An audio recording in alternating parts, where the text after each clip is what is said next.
Parade কর্নারের পাশ দিয়ে গেলে কলিজা তত্তর করে কেঁপে ওঠে।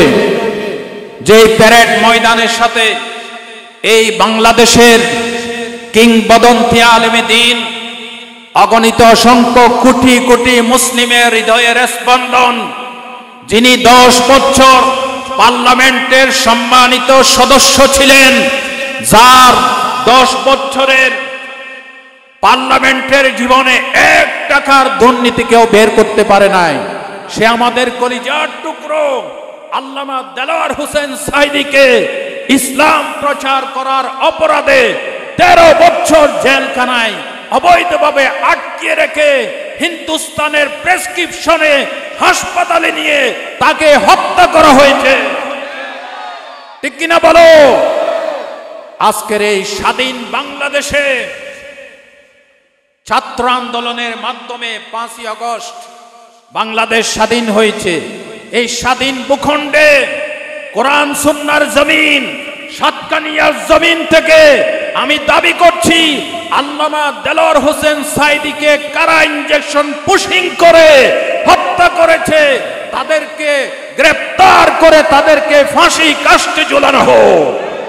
কারা কারা যে রাজি আছেন দুহাত তুলে তাকবীর দিয়ে আল্লাহকে শোনাও।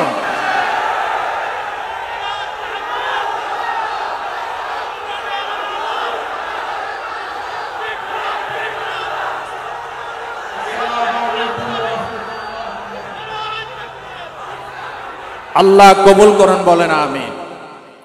আজকে যদি দেলোয়ার হোসেন সাঈদী সাহেব থাকতেন, তাহলে এই নুরানি চেহারাটা আমরা আরেকবার দেখতাম। প্যারেড কর্নারের পাশ দিয়ে যখন যায়, প্যারেড ময়দান আকুতি পেশ করে যেন কানে শুনতে পাই। প্যারেড ময়দান যেন ডেকে ডেকে বলছে, এ বাংলাদেশের জনগণ শোনো, যে আল্লামা সাঈদীর তাফসীর শুনেই মাটি পর্যন্ত কেঁদেছে, আকাশ কেঁদেছে, পশু পাখিরা পর্যন্ত মুগ্ধ হয়েছে, সে আল্লামা দেলোয়ার হোসেন সাঈদী সাহেবকে আমরা হারিয়ে প্যারেড কর্নার খাঁ খাঁ করছে, চোখের পানি ছেড়ে কাঁদছে। ঠিক কিনা বলে? আল্লাহ রসুল বলেছেন, কোন একজন ইমানদার যখন দুনিয়া থেকে বিদায় হয়ে যায়, জমিন তার জন্য কান্নাকাটি করে। ঠিক না? আপনারা দেখেছেন ওনাকে নির্মমভাবে যেভাবে ইনজেকশন পুশিং করে হত্যা করা হয়েছে, এই জমিন পর্যন্ত বরদাস্ত করতে পারে নাই। কিভাবে? মাশাআল্লাহ, লোহাগাড়ার মানুষ খুবই সচেতন। মারহাবা বলেন। এই জমিন পর্যন্ত আল্লামা সাঈদী সাহেব হুজুর রাহমাতুল্লাহি আলাইহি শাহাদাত বরণ করার সাথে সাথে গোটা ঢাকা শহর সহ গোটা বাংলাদেশ, আমার মনে হয় আল্লাহর আরশে আজিম পর্যন্ত তত্তর করে কেঁপে উঠেছে। আল্লাহ সহ্য করে নাই, যার কারণে 1 বছরের ভিতরে বাতিলের রাজ সিংহাসন, যেটা দিল্লির ইশারায় চলেছিল, দিল্লির সহযোগিতায় চলেছিল, সেই সিংহাসনকে আল্লাহ এমন ভাবে প্রকম্পিত করলেন, 1 বছরের ভিতরে খোদার গজব পড়ে গেছে। ঠিক কিনা বলে? সুতরাং অবৈধভাবে দুনিয়া দখল করে আল্লাহর শাস্তি থেকে মাপ পাবেন না। ঠিক কিনা? আমরা যতই বেশি খাইতে চাই, বেশি খাইতে পারবেন না। আল্লাহ রিজিকে যতটুকু রাখছে, এর বাইরে কেউ ভোগ দখল করতে পারবেন না। রিজিকের কয়েকটি স্তর আছে। নাম্বার 1, রিজিকের সর্বনিম্ন স্তর হচ্ছে আর্থিক সচ্ছলতা, টাকা পয়সা, বাড়ি গাড়ি, ইন্ডাস্ট্রি, কলকারখানা। এটা হচ্ছে রিজিকের একেবারে নিম্ন, সবচাইতে নিচের স্তর। নিচের স্তর পাওয়ার জন্য ইহুদি খ্রিস্টানরা, পরকাল বিমুখ লোকেরা দুনিয়াদারিতে আল্লাহকে ভুলে যায়, রাসূলকে ভুলে যায়। তারা টাকা পয়সা ছাড়া আর কিছু ছিল না। আল্লাহ রাব্বুল আলামিন বলেন, পরকালে অবিশ্বাসী কাফেরগুলি বলেন, ওয়াকালু নাহনু আকসারু আও আমওয়ালাও ওয়া আওলাদা ওয়া মা নাহনু বিমুআযযাবিন। আল্লাহ তাআলা বলেন, যারা পরকাল বিশ্বাস করে না, আখিরাত মানে না, তারা বলে আমাদের কিসের অভাব, আমাদের টাকা আছে, পয়সা আছে, জনশক্তি আছে, আমাদের কোটি কোটি টাকার ব্যাংক ব্যালেন্স আছে। সুতরাং পরকালে আল্লাহ রব্বুল আলামিন আমাদেরকে শাস্তি দিতে পারবে না। জোরে বলেন নাউজুবিল্লাহ। পরকালে আল্লাহ তাদেরকে শাস্তি দিতে পারবে না। জাহেলের বাচ্চারা কয় কি? এই বাংলাদেশের গত ফ্যাসিস্ট আমলে 16 বছরের 3 বারের চুরি করা, ভোট চুরি করা প্রধানমন্ত্রী, আরো আসতে কোন ঠিক ঠিক কিনা? তিনি বলেছে, আমি বানিয়ে কথা বলি না, তিনি গণভবন থেকে বক্তব্য দিয়েছে যে আমার ঘরের যে পিয়ন আছে, এই পিয়নও মাসে 400 কোটি টাকা ইনকাম করে। বলছে কিনা? আমার পিয়ন ঘরের, প্রধানমন্ত্রীর ঘরের পিয়ন নাকি মাসে 400 কোটি টাকা ইনকাম করে, হেলিকপ্টার ছাড়া চলে না। যে দেশে 16 বছরে দ্রব্যমূল্যের ঊর্ধ্বগতি, মানুষ না খেয়ে মরে, আলেম ওলামাদের উপর নির্যাতন চলে, ইসলামের দায়ীদের উপরে নির্যাতন চলে, সেই দেশের প্রধানমন্ত্রী যদি বলে আমার ونشهد أن سيدنا وحبيبنا ومولانا محمدا عبده ورسوله الذي أرسله بالحق بشيرا ونذيرا وداعيا إلى الله بإذنه وسراجا منيرا فقد قال الله تعالى في كلامه المجيد وفرقانه الحميد أعوذ بالله من الشيطان الرجيم بسم الله الرحمن الرحيم إن الله وملائكته يصلون على النبي يا أيها الذين آمنوا صلوا عليه وسلموا تسليما اللهم صل على مولانا محمد وعلى آل سيدنا আরো মহব্বতের সাথে একযোগে সুন্দর করে দুরূদ শরীফ পাঠ করি। আল্লাহুম্মা সাল্লি আলা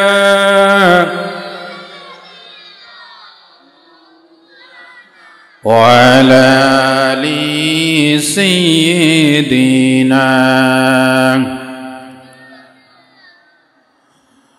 বালাগাল উলা বিকামালিহি كشف الدجى بجماله حسنت جميع خصاله صلوا عليه وآله ये तेरी मेराज थी कि दोनों कलम तक पहुँचा और मेरी मेराज है कि मैं तेरे कदम तक पहुँचा बलगल उला बिकमालिही कशफत दुजा बिजमालिही हसनत जमीउ खिसालिही सल्लु अलैहि वालिहि। हे प्रिय रसूल তোমায় মনে পড়েছে হৃদয় আকাশে স্মরণের আবরণে প্রাণ মেতেছে তোমায় মনে পড়েছে হে প্রিয় রাসূল তোমায় মনে পড়েছে, হৃদয় আকাশে স্মরণের আবরণে প্রাণ মেতেছে, তোমায় মনে পড়েছে। মানবতা লাঞ্ছিত হয় এই জনপদ শঙ্কিত তাই, মানবতা লাঞ্ছিত হয় এই জনপদ শঙ্কিত তাই, বহু কাবার অমিয় দ্বারা এই আকুতি হৃদয়ে বয়েছে, তোমায় মনে পড়েছে। হে প্রিয় রাসূল তোমায় মনে পড়েছে, হৃদয় আকাশে স্মরণের আবরণে প্রাণ মেতেছে, তোমায় মনে পড়েছে। আসুন ফিরে সেই শুভ দিন, ওটুক বেজে মুক্তির দিন। আসুন ফিরে সেই শুভ দিন, ওটুক বেজে মুক্তির দিন। শান্তি সুখের সেতু পাখিটা আহত হয়ে পড়ে রয়েছে, তোমায় মনে পড়েছে। হে প্রিয় রাসূল তোমায় মনে পড়েছে, হৃদয় আকাশে স্মরণের আবরণে প্রাণ মেতেছে, তোমায় মনে পড়েছে, তোমায় মনে পড়েছে, তোমায় মনে পড়েছে। চট্টগ্রাম লোহাগাড়া থানার অন্তর্গত পুটিবিলা ইউনিয়নের ৯ নং ওয়ার্ডস্থ দক্ষিণ সডাইয়া ননুয়ার বিল জামে মসজিদ ও রহমানিয়া ফুরকানিয়া মাদ্রাসার ৩য়তম বার্ষিক সভা তাফসীরুল কোরআন মাহফিলের পরম শ্রদ্ধাভাজন সভাপতি, অত্র ননুয়াবিল জামে মসজিদের সম্মানিত সভাপতি জনাব মোহাম্মদ নুরুল আফসার সাহেব, আজকের মাহফিলের অন্যতম আলোচক, আমার আগে আলোচনা করে যিনি আমাদেরকে ধন্য করলেন, কুমিল্লা থেকে আগত কুমিল্লা নারায়ণপুর জামে মসজিদের খতিব, আমার একান্ত স্নেহাস্পদ মুহিব্বি ও মুখলিসিন হাফেজ মাওলানা ইকবাল হোসেন সাইফি কুমিল্লা। উনি অত্যন্ত চমৎকার আলোচনা করেছেন। আমার ছোট্ট ভাইয়ের জন্য আমি দোয়া করি, আপনারাও দোয়া করেন। এই গুরুত্বপূর্ণ কথাগুলি আল্লাহ আমাদেরকে আমল করার তৌফিক দান করেন। আজকের মাহফিলের বিশেষ আলোচক মাওলানা নুরুল আলম সাহেব, খতিব ফারাঙ্গা মিয়াবাড়ি জামে মসজিদ লোহাগাড়া, মাওলানা খলিলুর রহমান, খতিব বাইতুস সালাম মসজিদ লোহাগাড়া, মাওলানা আব্দুর রউফ, খতিব অত্র জামে মসজিদ লোহাগাড়া, মঞ্চে উপবিষ্ট অতিথিবৃন্দ, আজকের মাহফিলের প্রধান আকর্ষণ প্যান্ডেলের নিচে সমবেত দিনদার ইমানদার কোরআন প্রিয় ইসলাম প্রিয় তাওহীদি জনতা, তরুণ আর যুবক বন্ধুগণ, পর্দার আড়ালে মা এবং বোনেরা, আসসালামু আলাইকুম ওয়া রাহমাতুল্লাহি ওয়া বারাকাতুহু। আপনারা সবাই কেমন আছেন? আলহামদুলিল্লাহ। আল্লাহ আমাদেরকে যিনি যেখানে থাকি সর্বাবস্থায় আল্লাহ আমাদেরকে ভালো রাখুন, সুস্থ রাখুন, সকলে বলেন আমিন। সম্মানিত ভাইরা, আমাকে রাত 10টায় মাইক দেওয়ার কথা, সে জায়গায় আরো 1 ঘন্টা লেটে দেওয়া হয়েছে। আর এখান থেকে গাড়ি নিয়ে বের হতে লাগবে প্রায় ঘন্টার উপরে। তো সেজন্য 1 ঘন্টার সময় আমার লস হয়ে গিয়েছে, যার কারণে কতটুকু বলতে পারবো জানি না। আপনারা দোয়া করেন সংক্ষিপ্ত সময়ের ভিতরে কিছু গুরুত্বপূর্ণ কথা আল্লাহ আমাদেরকে বলার এবং শোনার, সেই সাথে আমল করার তৌফিক দান করেন। গোটা বিশ্বব্যাপী আজকে মুসলমানরা লাঞ্ছিত হচ্ছে, অপদস্থ হচ্ছে, এবং মুসলমানদের বিরুদ্ধে সর্বাত্মক প্রচেষ্টা চালানো হচ্ছে। মুসলিম দলগুলি এবং মুসলিম ইউনিটি, মুসলিম জনসাধারণ তারা যাতে একই প্ল্যাটফর্মে আসতে না পারে, এই জন্য ইহুদিবাদী চক্রান্ত, খ্রিস্টানদের চক্রান্ত, দেশীয় এবং আন্তর্জাতিকভাবে চক্রান্ত চলছে, যাতে গোটা বিশ্বে, বিশেষ করে আমাদের এই 56,000 বর্গমাইলের এই সুন্দর দেশে কোরআন সুন্নাহর বিধান যাতে প্রতিষ্ঠিত না হয়, এই জন্য সর্বাত্মকভাবে প্রচেষ্টা চালানো হচ্ছে। ঠিক কিনা বলেন? সম্মানিত ভাইরা, গোটা বিশ্বে এই দুনিয়ার সম্পদকে অবৈধ ভোগ দখলের জন্য মানুষ হালাল হারামের পার্থক্য করছে না, আল্লাহ রসুলের তাওয়াক্কা করছে না, পরকালকে ভুলে গিয়েছে, কবর ভুলে গিয়েছে, আল্লাহকে ভুলে গিয়েছে, রসুলকে ভুলে গিয়েছে। যেই পর্যন্ত না গোটা বিশ্বের সমস্ত মুসলিম কোরআন সুন্নাহর পথে ফিরে না আসবে, ততদিন পর্যন্ত জুলুম, শোষণ, দুর্নীতি বন্ধ হবে না। আল্লামা ইকবাল বলেছেন, আ তুঝে বাতাও তকদীরে উমম ক্যা হ্যায়, आ तुझे बताओ तकदीरे उमम क्या है, शमसी रुजना अव्वल ताउजुर बाबाखी। এসো তোমাদেরকে এই জাতির উরুজ এবং জাওয়াল, উন্নতি কিসে হয়, অবনতি কিসে হয়, তোমাদেরকে শোনাই।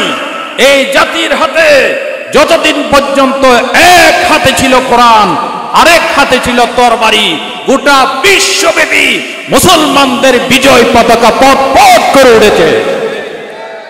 কোরআনের পরিবর্তে, হাদিসের পরিবর্তে যেদিন থেকে তবলা, বেহালা, নারিন্দা, সারিন্দা, সারেগামা, পাদানিসা হিন্দুস্তানের গোলামি করা শুরু করেছে, সেদিন থেকে দেশ এবং জাতির ভাগ্যের উপরে খোদার গজব পড়েছে। দেশে দুর্নীতি, জুলুম, শোষণ দিয়ে দেশ ভরে গিয়েছে। ঠিক কিনা বলো? সুতরাং আমাদেরকে ভাবতে হবে। আমাদের ভিতরে কেউ কেউ বলেন বাংলাদেশে এখন এই পরিমাণ কোরআন শরীফের তাফসীর মাহফিল হচ্ছে, সিরাত মাহফিল হচ্ছে, যার কারণে যাত্রাপালা, থিয়েটার, গান বাজনা এগুলি নাকি কমে গেছে আগের থেকে। এটা কি আফসোস করার জিনিস? বলেন না আপনারা? কোরআনের মাহফিল বাড়ছে, এই জন্য কি আনন্দিত হওয়া জরুরি নাকি বেজার হওয়া জরুরি? বেজার হবে কে? শয়তান। বেজার হবে কে? শয়তান। আজকে গতকাল আমাদের চট্টগ্রামের প্যারেড ময়দানে 5 দিন ব্যাপী তাফসীরুল কোরআন মাহফিল শেষ হয়েছে। আপনারা শুনছেন না? কিন্তু প্যারেড কর্নারের পাশ দিয়ে গেলে কলিজা তত্তর করে কেঁপে ওঠে। যে প্যারেড ময়দানের সাথে এই বাংলাদেশের কিংবদন্তি আলেমে দ্বীন, অগণিত অসংখ্য কোটি কোটি মুসলিমের হৃদয়ের স্পন্দন, যিনি 10 বছর পার্লামেন্টের সম্মানিত সদস্য ছিলেন, যার 10 বছরের পার্লামেন্টের জীবনে 1 টাকার দুর্নীতি কেউ বের করতে পারে নাই, সে আমাদের কলিজার টুকরো আল্লামা দেলোয়ার হোসেন সাঈদীকে ইসলাম প্রচার করার অপরাধে 13 বছর জেলখানায় অবৈধভাবে আটকে রেখে হিন্দুস্তানের প্রেসক্রিপশনে হাসপাতালে নিয়ে তাকে হত্যা করা হয়েছে। ঠিক কিনা বলো? আজকের এই স্বাধীন বাংলাদেশে ছাত্র আন্দোলনের মাধ্যমে 5ই আগস্ট বাংলাদেশ স্বাধীন হয়েছে। এই স্বাধীন ভূখণ্ডে কোরআন সুন্নাহর জমিন, সাতকানিয়ার জমিন থেকে আমি দাবি করছি, আল্লামা দেলোয়ার হোসেন সাঈদীকে কারা ইনজেকশন পুশিং করে হত্যা করেছে, তাদেরকে গ্রেফতার করে তাদেরকে ফাঁসি কাস্টে ঝোলানো হোক। কারা কারা যে রাজি আছেন দুহাত তুলে তাকবীর দিয়ে আল্লাহকে শোনাও।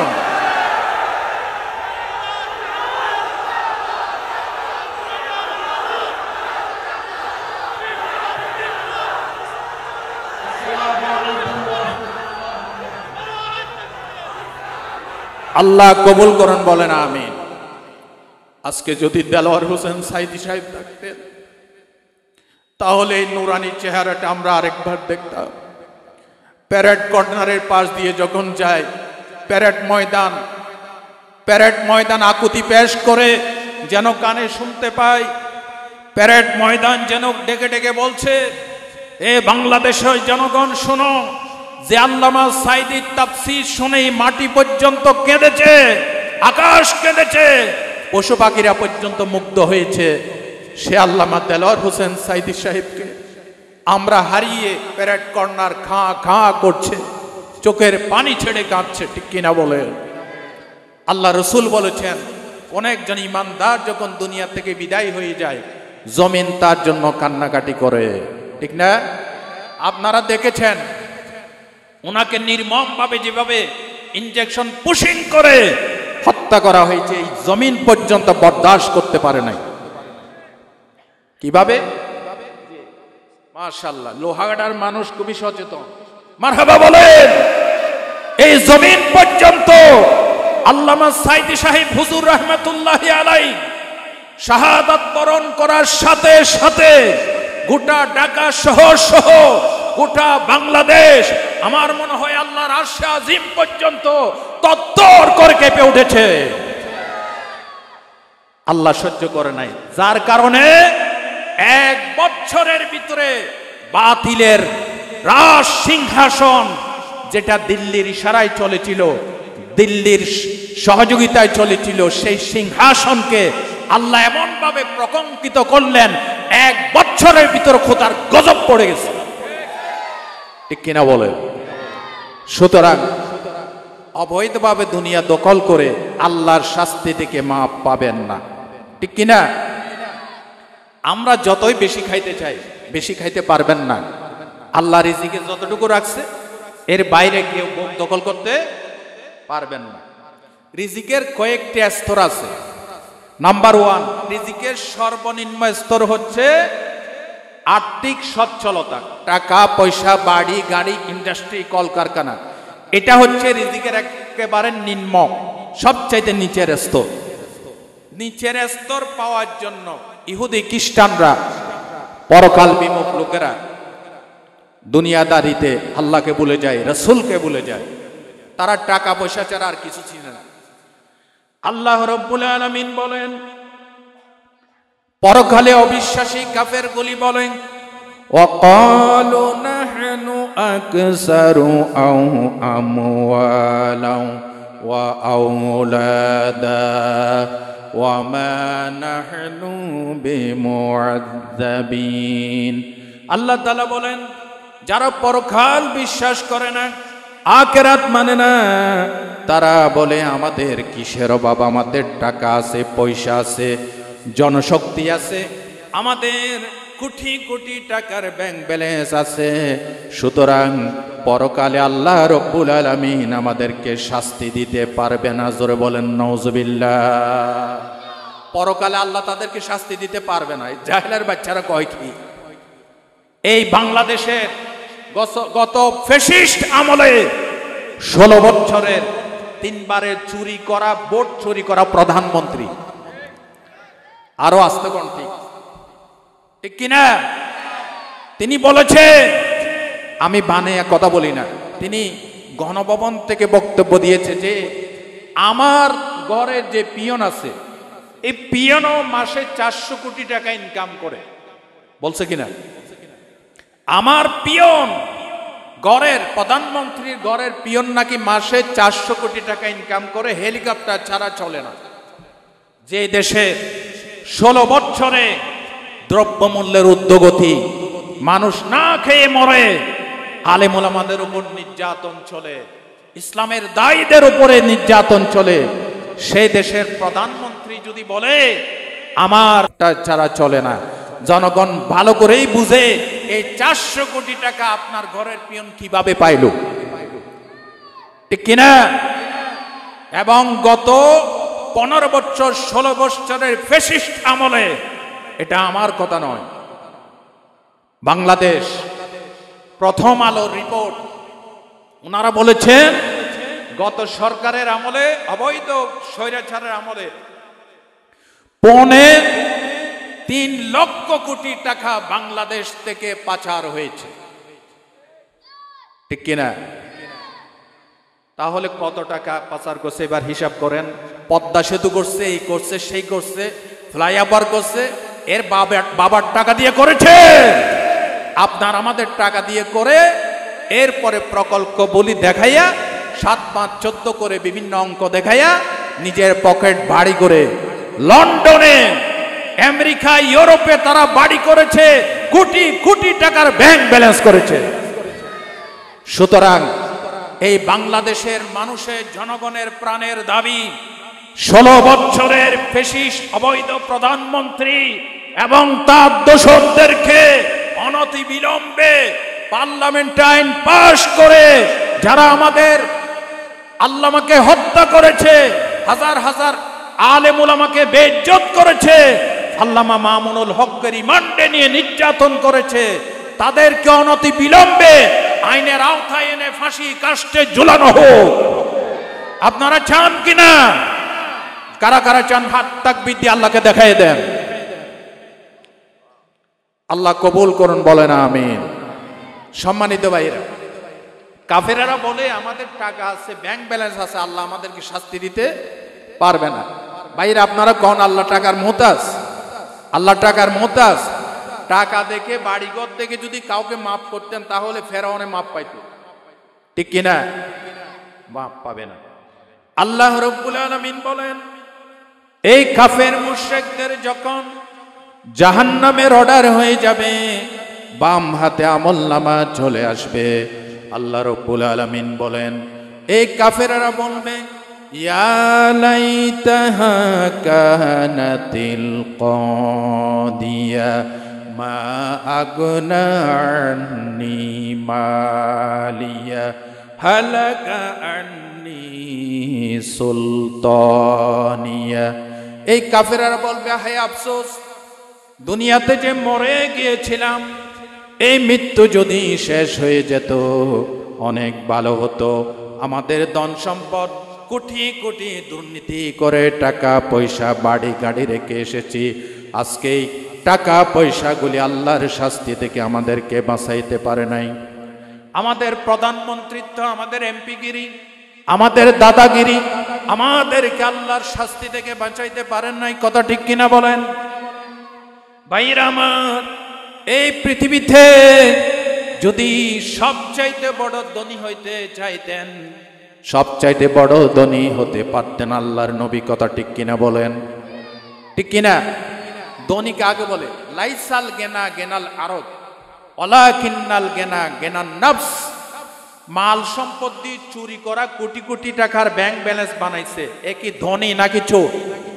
বলেন না আরো জোরে, চোর, মহাচোর।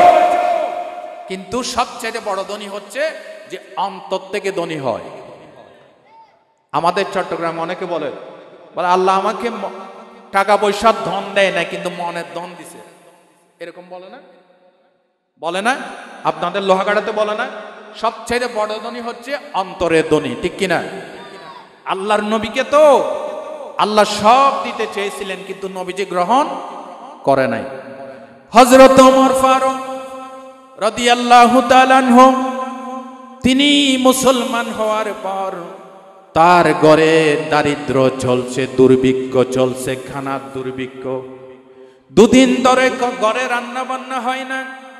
হযরত ওমর রাতের বেলায় গালে হাত দিয়ে আকাশের দিকে তাকায় তাকায় চিন্তা করতেছে, আমি বিগত জীবনে মুসলমান হওয়ার আগে কত গুনাহ করেছি, কত পাপ করেছি না জানি। আল্লাহ কিয়ামতের দিন আমি ওমরকে কি শাস্তি দেন। এগুলি চিন্তা করে করে হযরত ওমর দুই চোখের পানি ছেড়ে দিয়েছেন। পিছন দিক থেকে বিবি এসে বলে, ওমর গতকাল ঘরে রান্না হয় নাই, বাচ্চাদেরকে মিথ্যা বুলবাল বালিয়ে ঘুম পাড়াই দিয়েছি, আজকে তো ঘরের ভিতরে খাওয়ার কিছু নাই, তুমি একটু মেহেরবানি করে খাবারের কোনো বন্দোবস্ত করো। হযরত ওমর দু চোখ দিয়ে যে পানি ছেড়ে দিয়েছিলেন, পানিগুলি মুছলেন, বউয়ের দিকে স্ত্রীর দিকে ফিরলেন না। মনে চিন্তা করলেন, আমার স্ত্রী যদি চোখের পানি দেখে তাহলে সেও কান্নাকাটি করবে। উল্টো দিক থেকে বললেন, প্রাণের স্ত্রী, আচ্ছা ঠিক আছে, আমি একটু বাজারের দিকে যাই, কিছু ব্যবস্থা করতে পারি কিনা দেখি। বাজারের দিকে যাওয়ার সময় মনে মনে চিন্তা করলেন, আগে বিশ্ব নবীর সাথে মসজিদে একটু দেখা করে আসি, আমার পেটে যে ক্ষুধার যন্ত্রণা ছটপট করতেছে, নুরানি নবীর চেহারা দেখলে পরে ক্ষুধা নিবৃত হয়ে যাবে। সুবহানাল্লাহ বলেন। হযরত ওমর আল্লাহ রাসূলের সাথে দেখা করতে গেলেন, গিয়ে দেখলেন বিশ্ব নবী একটি খেজুর পাতার দড়ি দিয়ে বোনানো খাটের উপরে, বিছানার উপরে, চাটাইয়ের উপরে ঘুমাইয়া আছেন, হাতটা গালের নিচে দিয়ে ঘুমাইয়া আছেন। আর বিশ্ব নবীর গায়ে খেজুর পাতার ছাউনি দিয়ে দুপুরের রোদ এসে পড়েছে, বিন্দু বিন্দু গামের ফোঁটাগুলি নবীর পিঠে সুদর্শন দেখাচ্ছে। হযরত ওমর লক্ষ্য করে দেখলেন, নবীজি যে ঘুমাচ্ছেন, নবীর পিঠে খেজুর পাতার দড়ির মোটা মোটা দাগ পড়ে গেছে। নবীর পিঠে খেজুর পাতার মোটা দড়ির দাগ পড়ে গর্ত হয়ে গেছে। এটা দেখে বিশ্ব নবীর এই করুণ অবস্থা দেখে হযরত ওমর ডুকরে ডুকরে কাঁদতেছেন, টপ টপ করে পানির ফোঁটাগুলি চোখ দিয়ে ঝরে ঝরে পড়তেছে। এক ফোঁটা চোখের পানি বিশ্ব নবীর শরীরের উপরে জোরে পড়লে পরে নবীজি ছট করে উঠে বসলেন, বললেন, কিরে ওমর, হঠাৎ করে আমার কাছে কেন আসলি, কেন কাঁদতেছো বলো। হযরত ওমর বলেন, ইয়া রাসূলুল্লাহ, আপনার সাথে দেখা করতে এসেছিলাম, কিন্তু আপনাকে দেখে নিজেকে সামলাইতে পারলাম না, নিজেকে বরদাস্ত করতে পারলাম না। এই দুনিয়ার কাফের মুশরিকরা, কাইসার কেসরা, এই দুনিয়ার বাদশারা যারা কাফের মুশরিক, তারা কত আনন্দ করলো, কত শান্তি করলো, কত আরাম করলো, তাদের কোনো কষ্ট নাই। যেই নবীর উসিলায় আল্লাহ আসমান বানিয়েছেন, জমিন বানিয়েছেন, ওই নবীর পিঠে দড়ির দাগ কেটে আছে, আমি ওমর সহ্য করতে পারছি না। জোরকন সুবহানাল্লাহ। আল্লাহর নবী তখন কি বলেছিলেন? বুখারী শরীফের হাদিস, নবীজি বলেছিলেন, আমা তারদা আন তাকুনা লাহুমুদ দুনিয়া ওয়া লানাল আখিরা। আল্লাহু আকবার। ওমর, তুমি কি সন্তুষ্ট নও? আল্লাহ তাদের জন্য দুনিয়া দিয়েছেন, আমাদের জন্য আখিরাত দিয়েছেন। ওয়ালা সাউফা ইউতিকা রাব্বুকা ফাতারদা। আল্লাহ কিয়ামতের দিন পরকালে আমি মুহাম্মদকে এমন দেওয়া দিবেন, আল্লাহ আমাকে সন্তুষ্ট করে দিবেন। জোরকন সুবহানাল্লাহ। ভাই ও বন্ধুগণ, তাহলে কি বলতেছিলাম? হযরত ওমর যখন এই কথা বললেন, নবীজি বললেন, ওমর তুমি আমাকে কি শোনাচ্ছ? আল্লাহর নামের কসম করে বলি, তোমার চোখের সামনে যদি আমি বলি উহুদের পাহাড় আমি মুহাম্মাদের জন্য সোনা হয়ে যা, আল্লাহর কসম ওমর, তোমার চোখের সামনে দুনিয়ার পাহাড়, উহুদের পাহাড়গুলি সোনা হয়ে আমার ডানে বামে দৌড়াদৌড়ি করবে। আল্লাহু আকবার। আল্লাহর নবী দুনিয়ার সম্পদ চান নাই, বিশ্ব মানবতাকে তিনি জাহান্নাম থেকে বাঁচাইতে এসেছেন। একটি কল্যাণকর রাষ্ট্র প্রতিষ্ঠা করতে এসেছেন, কোরআন সুন্নাহর রাষ্ট্র প্রতিষ্ঠা করতে এসেছেন। কথা ঠিক কিনা বলেন? আজকে আগত মুসল্লি ভাইরা, যুবক বাবাজিরা, তোমাদেরকে প্রশ্ন করি, কত সরকারের আমল দেখলা? আমার তরুণ সাইফি ভাই সুন্দর করে বলেছেন, কারো স্বামীর আদর্শ দেখলেন, স্বামীর শাসন দেখলেন, বাবার শাসন দেখলেন, দাদার শাসন দেখলেন, কোরআনের শাসন তো আমরা এখনো অনেকে দেখি নাই। কথা ঠিক কিনা বলেন? আজকে আগত মুসল্লি ভাইদেরকে জিজ্ঞাসা করি, আপনারা কোরআন সুন্নাহর শাসন দেখতে চান কিনা? কারা কারা চান? তাকবীর দেন।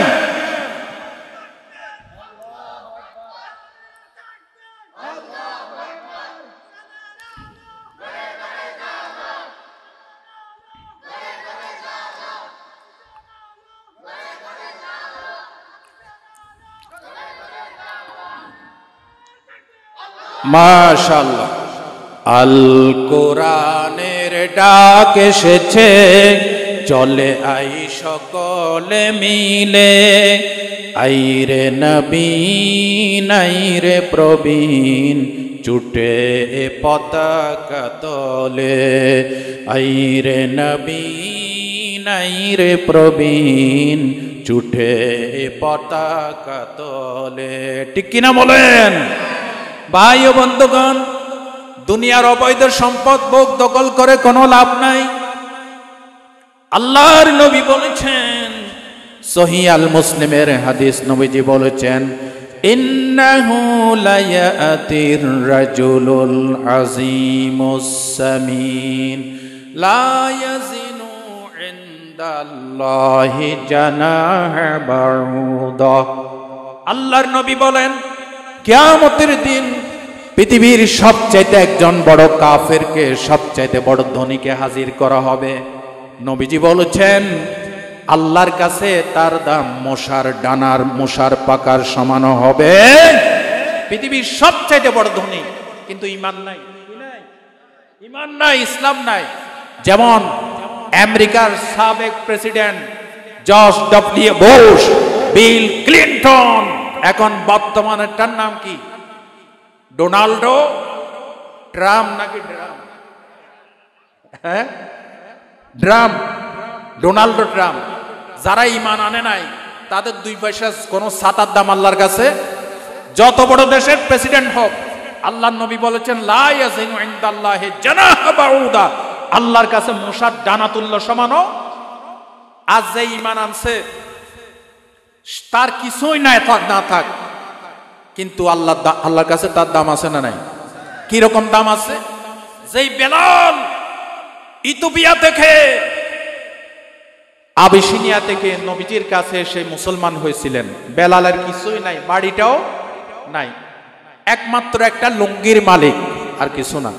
সুবহানাল্লাহ বলতে ইচ্ছে করে না? শুধু একটা কিসের মালিক? লুঙ্গির মালিক। বেলালের চাইতে গরিব আছে ভাই? নাই। বেলালের দাম, নবীকে এত ভালোবাসছে, নবীর উপর এমন ভাবে ঈমান আনছে, বেলালের দাম এমন বাড়ছে, বাড়তে বাড়তে বাড়তে, সহিহ আল বুখারী হাদিসে নবীজি বলেন, আমি মেরাজে গেছিলাম, বেলাল বেলাল সামিতু খাশখাতাকা আমামি দাফানা আলাইকা বাইনা ইয়াদাইয়া ফিল জান্নাহ। বুখারীর riwayat, দাফানা আলাইকা বাইনা ইয়াদাইয়া ফিল জান্নাহ। আমি জান্নাতে হাঁটতেছিলাম, আমার মনে হচ্ছে বেলাল তুমি আমার সামনে সামনে হাঁটতেছো। বেলাল হাঁটে জমিনে, আওয়াজ হয় কোথায়? জান্নাতে। সুবহানাল্লাহ বলতে ইচ্ছে করে না?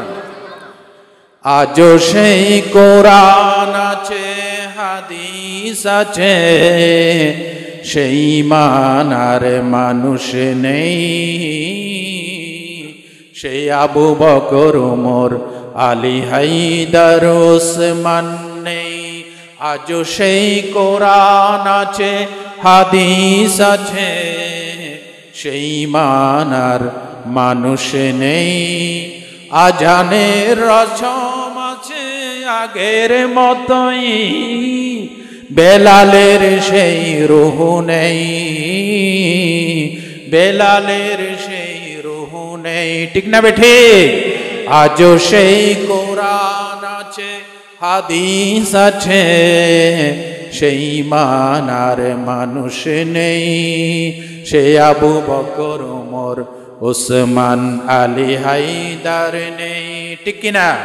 সুতরাং বোঝা গেল ঈমান আনলে, ঈমান যদি সলিড হয়, পরকালে বিশ্বাসী হয়, তার দাম সে যত গরিব হয় তার দাম আল্লাহর কাছে আছে না নাই? আছে। ভাই ও বন্ধুগণ, আল্লাহর নবী এই রিজিকের সর্বনিম্ন স্তর, টাকা পয়সা বাড়ি গাড়ি করার জন্য যারা হালাল হারামে তক্ক করে না, দুর্নীতি করছে, জুলুম করছে, শোষণ করছে, আলেমদেরকে হত্যা করেছে, নবীজি তাদেরকে অভিশাপ দিয়েছেন। বলেন নাউজুবিল্লাহ। সহিহ আল মুসলিমের হাদিস, বিশ্ব নবী বলেছেন, সহিহ আল বুখারীর হাদিস, তাইসাদ্দি আবদুদ্দিনারি ওয়াদ দিরহাম ওয়াল কাতিয়াতি ওয়াল খামিসা ইন উতিয়া রাদিয়া ওয়া লাম ইউতা লাম ইয়ারদা। আল্লাহর নবী বলেছেন, টাকার গোলাম, পয়সার গোলাম, কাপড় চোপড়ের গোলাম, ক্ষমতার গোলাম, যারা দুর্নীতি করে এগুলি করেছে তাদের উপর আল্লাহ লানত, আল্লাহর অভিসম্পদ। কথা ঠিক কিনা? যদি দেওয়া হয় সন্তুষ্ট হয়, না পাইলে অসন্তুষ্ট হয়। এরা টাকার গোলাম। কিসের গোলাম? আমরা কি টাকার গোলাম নাকি আল্লাহর গোলাম? জোরে বলেন না। আল্লাহর গোলাম। এই জন্য এই দুনিয়ার রিজিকের সর্বনিম্ন একেবারে নিচের স্তর দুনিয়ার সম্পদ, এটা মূল নিয়ামত নয়, ঠিক কিনা? এই সম্পদ দিয়ে জান্নাত পাবেন। কবি সুন্দর করে বলেছেন, শাহানে জাহাঁ কো জনে ফকর সে দেতে তে বাস, শাহানে জাহাঁ কো জনে ফকর সে দেতে তে বাস, ওয়াস কবর মে হে সূরা আল-হামদ কি মোহতাজ। যে সম্রাট শাহজাহানকে গোটা ভারতবর্ষের সকলে ট্যাক্স দিয়ে, কর দিয়ে নিজেদেরকে গৌরবান্বিত মনে করত, সেই সম্রাট শাহজাহান আজকে কবরের ভিতরে একবার আলহামদু শরীফের, একবার কুল হু আল্লাহ শরীফের মুহতাজ, ঠিক কিনা? সুতরাং দুনিয়ার একেবারে সর্বনিম্ন স্তর রিজিকের, সেটা টাকা পয়সা। আমরা এটা চাই আল্লাহর কাছে হালাল ভাবে, ঠিক কিনা? হালাল ভাবে চাই। হালাল কাকে বলে? আল্লাহ রসুল হাদিসের ভাষায় বলেছেন, আল হালালু মা আহাল্লাল্লাহু ফি কিতাবি। আল্লাহর কিতাবে আল্লাহ যেটাকে হালাল বলছে, মুহাম্মদ সাল্লাল্লাহু আলাইহি ওয়াসাল্লাম যেটাকে হালাল ঘোষণা করেছে, এটা হালাল, ঠিক কিনা? যেমন আল্লাহ গরুর গোশতকে হালাল করছে, মুহাম্মদ সাল্লাল্লাহু আলাইহি ওয়াসাল্লাম হালাল করছে। কোন পীর সাহেব আসে যদি কয় হারাম, হবে? আর হারাম কোনটা? ওয়াল হারামু মা হাররামাল্লাহু ফি কিতাবি। আল্লাহর কিতাবে মুহাম্মদ সাল্লাল্লাহু আলাইহি ওয়াসাল্লামের মুখে যেটাকে হারাম করছে সেটা কি? হারাম। যেমন কুত্তার মাংস, শুকরের গোশত, হালাল না হারাম? এখন পৃথিবীর যে কোনো দেশের যে কোনো পীর সাহেব যদি এসে কয় আমি বলতেছি শুকরের গোশত হালাল, হালাল হবে? হবে না। সুতরাং এই যে হালাল হারাম, এটাকে বাদ বিচার করে চলতে হবে। ওমা সাকাতা আনহু ফাহুয়া মিম্মা আম্মা আনহু। আর যেটার ব্যাপারে কোরআন হাদিস চুপতে গেছে, হালালও বলে নাই, হারামও বলে নাই, আল্লাহ সেটা মাফ করছে। জোরে কোন সুবহানাল্লাহ। ইমাম কুরতুবী রাহমাতুল্লাহি আলাইহি, ইয়া আইয়ুহান নাসু কুলু মিম্মা ফিল আরদি হালালান তাইয়্যিবা। ওহে বিশ্বাসীগণ, তোমরা সকলে হালাল খাও, বিশ্ববাসী হালাল খাও। এই আয়াতের তাফসিরে ইমাম কুরতুবী রাহমাতুল্লাহি আলাইহি বলেছেন, তিনটা জিনিসের ভিতর নাজাত। কয়টা জিনিস? তিনটা। জোরে বলেন কয়টা? আন-নাজাতু ফি সালাসাতিন, আকলুল হালাল। তিনটা জিনিসের ভিতরে নাজাত। একটা হচ্ছে হালাল খাওয়া, একটা কি? 2 নাম্বার ওয়া আদাউল ফরাইজ, আল্লাহর ফরজকে পালন করা। 3 নাম্বার ওয়াল ইকতিদাউ বিন নবী সাল্লাল্লাহু আলাইহি ওয়াসাল্লাম। 3 নাম্বার হচ্ছে নবী করিম সাল্লাল্লাহু আলাইহি ওয়াসাল্লামের অনুসরণ করা। এই তিনটা জিনিসের ভিতর নাজাত। জোরে বলেন সুবহানাল্লাহ। 1 নম্বর কি? হালাল খাওয়া। 1 নম্বর কি? 2 নাম্বার ফরজ আদায় করা, 3 নাম্বার নবী করিম সাল্লাল্লাহু আলাইহি ওয়াসাল্লামের ইক্তেদা করা, অনুসরণ করা, ঠিক না? রাসূলুল্লাহ বলেছেন মান আহাব্বা সুন্নতি ফাকাদ আহাব্বানি ওয়া মান কানা আহাব্বানি কানা মাই ফিল জান্নাহ। যে ব্যক্তি আমার সুন্নতকে ভালোবাসে সে আমাকে ভালোবাসে, আর যে আমাকে ভালোবাসলে সে আমি নবীর সাথে জান্নাতে থাকবে, ঠিক না? আরো আস্তে কোন, ঠিক না? দেখছেন উল্টা হয়ে গেছে, আস্তে কইতে কইলে জোরে কয়, জোরে কইতে কইলে আস্তে কয়। সাতকানিয়া লোহাগাড়ার লোকেরা কি উল্টা বুঝে? আরো আস্তে কোন, সুবহানাল্লাহ। উল্টা হইছে না হুজুর? অন আস্তে কইতে হইছে, জোরে কয়, আরো জোরে বলেন সুবহানাল্লাহ। আপনারা কি ঠান্ডা হয়ে গেছেন? ঠান্ডা হয়ে গেছেন? আলোচনা চলবে। আমরা কাকে ভয় করি? কাকে ভয় করি? আল কোরআনের সৈনিক মোরা, নেই তো পরাজয়, এক আল্লাহর গোলাম আমি, এই তো পরিচয় আমার, এক আল্লাহর গোলাম আমি, এই তো পরিচয়। এই দুনিয়ার সবই নকল, এই দুনিয়ার সবই নকল, আসল কিছু নয়, এক আল্লাহর গোলাম আমি, এই তো পরিচয় আমার, এক আল্লাহর গোলাম আমি, এই তো পরিচয়, ঠিক কিনা? সুতরাং কি বলতেছিলাম? 1 নম্বর হালাল কাবা, 1 নম্বর কি, 2 নম্বর ফরজ, 3 নম্বর সুন্নত, 3 নম্বর কি সুন্নত। এই হালাল কাবারের জন্য ইমামে আজম আবু হানিফা রাহমাতুল্লাহ আলাইহি দেখেন কি করছে। ইমাম আবু হানিফার কাছে এক লোক আসছে কিছু সওদা কেনার জন্য, কিছু পণ্য কেনার জন্য। আপনাদের এই পহর হাটে বেচা কেনা হয় না? কি হাট বলে এটাকে? ফর হাট, হ্যাঁ? ফর মানে এটা আদান নাই, বেকিন ফর। আচ্ছা, এই পহর হাটে ওনারা আর হতা বুঝুন না, আমি কিন্তু খাস সিডেঙ্গা চট্টগ্রামের ভাষা ইউজ করি না, গোটা বাংলাদেশে কথা বলি, এই জন্য আমি সাধু ভাষায় কথা বলি। বুঝেন? কথা বুঝেন? যদি জিজ্ঞাসা করি কি বুঝেন না, বলবেন হুজুর কি যে বুঝি না সেটাই তো বুঝি না। বোঝা যায়? আমাদের চট্টগ্রামের ভাষা খুব ভালো, আলহামদুলিল্লাহ বলেন। ছাগল, এত লম্বা কথা বলার সময় আছে, চল, ঠিক কিনা? পাগল, এত লম্বা কথা বলার দরকার আছে, ফল। শ্বশুর বাড়ি, এতক্ষণ টাইম আসেনি ওর বাড়ি, ঠিক না? ঠিক। যাই হোক, কুমিল্লার ভাই আপনি আবার মন ছোট করবেন না। কুমিল্লাতে আমি গেছি, বা 14 গ্রাম দনুসাটা একটা জায়গা আছে, দনুসাটাতে ওয়াজ করে খাইয়া বসছি। খাওয়ার পর একজন বলতেছে হুজুরকে ডোমাটা এনে দে, ডোমা ডোমা। তা আমি তো ডোমা টোমা শুনি না, এটা কি আবার? আমি মনে হচ্ছে খাবারের আইটেম মনে আরেকটা আসতেছে। দেখলাম খাবারের পরে ওই টয়লেটে আনি দিছে হাত মোছার। আমি মনে মনে বলতেছি সাংঘাতিক, এটাকে ডোমা বলতেছে। আমি আরো খুশি হয়েছি, মনে মনে মনে হয় খাবারের আইটেম আরেকটা আসতেছে। আর কুষ্টিয়াতে গেছিলাম, গাংনী মোহাম্মদপুর, এই চট্টগ্রাম থেকে 16 ঘন্টা জার্নি করে কুষ্টিয়াতে গিয়ে মাহফিল করছি, আলহামদুলিল্লাহ বলেন। তো ওইখানে খাইয়া বসছি, একজন আসে জিগাইলো হুজুর খিলাইছেন নি? আমি বলছি কারে ধরি, কে খিলাই দিছে? আমাদের চট্টগ্রামে খিলানি বলে যে ফিডের উপর খিল। আমি মনে করছি কাকে ধরে কে খিলাইছে আল্লাহ জানে। কনা হুজুর খিলাইছেন মানে খাইছেন কিনা জিজ্ঞাসা করতেছে।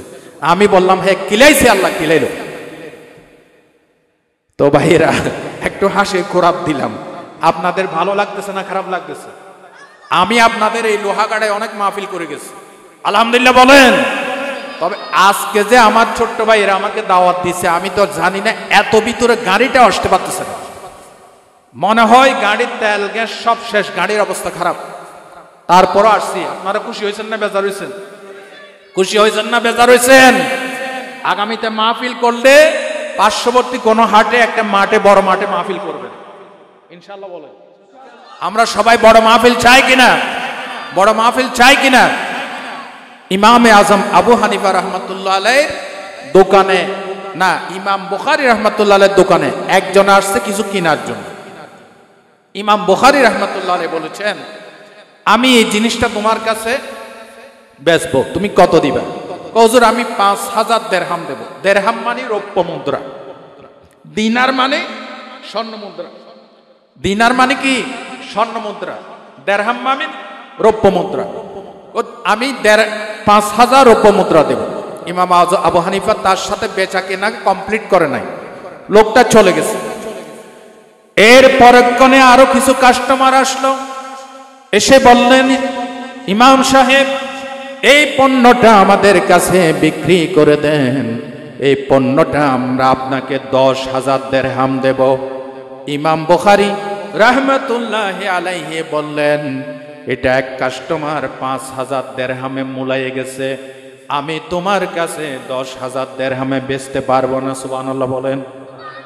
আমাদের এই লোহাগাড়ার বহরহাটের ব্যবসায়ী যদি হইতো মনে মনে চিন্তা করত একজনে 5,000 দেরহাম বলে গেছে, এই লোকে 10,000 দেরহাম বলে আল্লাহ মিলাই দিছে, ঠিক কিনা বলেন? ইমাম বুখারী রাহমাতুল্লাহ আলাইহি দুনিয়ার লোভ করেন নাই। তিনি বললেন আমি 5,000 দিরহামে একজনকে কথা দিয়ে ফেলেছি, তোমরা চলে যাও, তোমাদেরকে দিতে পারবো না। জোরে বলেন সুবহানাল্লাহ। হযরতে আল্লামা হাফেজ ইবনে হাজার আসকালানী রাহমাতুল্লাহি আলাইহি বুখারী শরীফের সরা ফাতহুল বারীর ভিতরে ঘটনা নিয়ে এসেছেন। জোরে বলেন সুবহানাল্লাহ। 3 দিন পর ওই ক্রেতা, ওই কাস্টমার যখন আসলো, ইমাম বুখারী রাহমাতুল্লাহ আলাইহি 3 দিন পরে 5,000 দেরহাম দিয়ে লোকটাকে সেই পণ্য সওদা দিয়ে দিয়েছেন। বলেন সুবহানাল্লাহ। ভাইরা আমার, যাদের ভিতরে আল্লাহর ভয় আছে তারা এই দুনিয়ার সর্বনিম্ন স্তর পাওয়ার জন্য পাগল হয় না, দুনিয়া খাবারের জন্য পাগল হয় না। কথা ঠিক কিনা বলেন? 2 নম্বর, রিজিকের সর্বোচ্চ স্তর সেটা হচ্ছে শারীরিক সুস্থতা, মানসিক সুস্থতা। এটা হচ্ছে রিজিকের উপরের স্তর। আপনার কোটি কোটি টাকার ব্যাংক ব্যালেন্স আছে, গাড়ি আছে, বাড়ি আছে, কিন্তু শরীর ভালো না, ক্যান্সার আক্রান্ত, বলেন খাইতে পারবে? কথা বলে না, খাইতে পারবে? আপনার কোটি কোটি টাকা অবৈধভাবে ইনকাম করেছেন, ক্যান্সার হয়েছে, কিডনি নষ্ট হয়ে গেছে, ব্রেন হেমারেজ হয়ে গেছে, এই দুনিয়াত কোনো দাম আছে? আরো জোরে বলেন। আল্লাহর নবী বলেন দুনিয়ার সর্বোচ্চ স্তর হচ্ছে, রিজিকের স্তর হচ্ছে শারীরিক সুস্থতা। এই জন্য নবীজি বলেছেন আল্লাহর কাছে সুস্থতা চাও। রোগও আল্লাহর নিয়ামত, সুস্থতা আল্লাহর নিয়ামত। তবে আমার উম্মতেরা, তোমরা রোগের নিয়ামতকে না চেয়ে আল্লাহর কাছে সুস্থতার নিয়ামত চাও। জোরে কোন সুবহানাল্লাহ।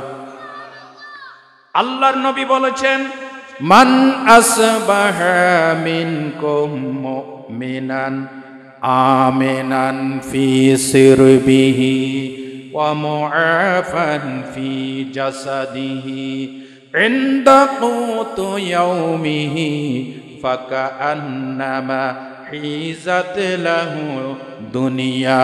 রাওয়াহু তিরমিজি। বলেন আল্লাহু আকবার। আল্লাহর নবী বলেন যে ব্যক্তি সকালবেলা নিরাপদে ঘুম থেকে জাগলো, কোনো বিপদ নাই, আতঙ্ক নাই, চুরির ডাকাতি নাই, রাহাজানি নাই, সন্ত্রাসী নাই, ভোরবেলায় নিজের পরিবারকে নিয়ে নিরাপদে ঘুম থেকে জাগলো। 2 নাম্বার, শরীরটাও সুস্থ, পরিবারের সবাই সুস্থ। মুআফান ফি জাসাদি, শরীর ভালো আছে। ইনদা কুতু ইয়াউমিহি, তার কাছে মাত্র 1 দিনের খাবার আছে। কয় দিনের খাবার? 1 দিনের খাবার আছে। বিশ্বনবী বলেছেন ফাকা আন্নামা হিজাত লাহু দুনিয়া, লোকটার কাছে যেন আল্লাহ গোটা দুনিয়া হাজির করে দিয়েছে। সুবহানাল্লাহ বলেন। ও ভাই, সুখী হইতে চাইলে অল্প হালাল সম্পদ সুখ পাওয়া যায়, ঠিক কিনা? আল্লাহ রসুল বলছেন যে ব্যক্তি সকালবেলা নিরাপদ ঘুম থেকে জাগছে, আর কি শরীরে কোনো ক্যান্সার নাই, ডায়াবেটিস নাই। হ্যাঁ, নতুন ডায়াবেটিস আছে না? নাই বলি হর।